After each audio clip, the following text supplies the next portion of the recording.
Introduction. JavaScript is potent in web development for creating dynamic, interactive web pages. Output or print content in a web browser using several methods in JavaScript. This guide will illustrate how to print output in JavaScript with examples and tips on avoiding common mistakes.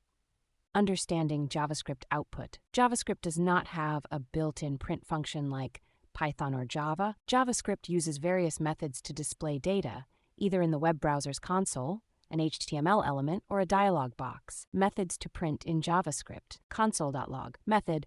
Most common method prints output to the browser's console. Document.write method writes HTML expressions or JavaScript code to a document. Not recommended for large applications as it can overwrite the HTML content. Window.alert method outputs data in an alert dialog box, useful for alerting the user about something important. Tips and common mistakes. Overusing the document.write method.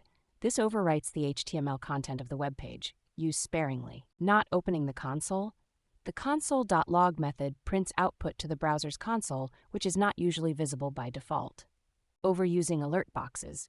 The window.alert method can be annoying if overused. Use it sparingly and only for important notifications. Conclusion. JavaScript provides several methods to output or display data despite not having a built-in print function. By understanding these methods and how to use them properly, data can be effectively displayed in a variety of ways.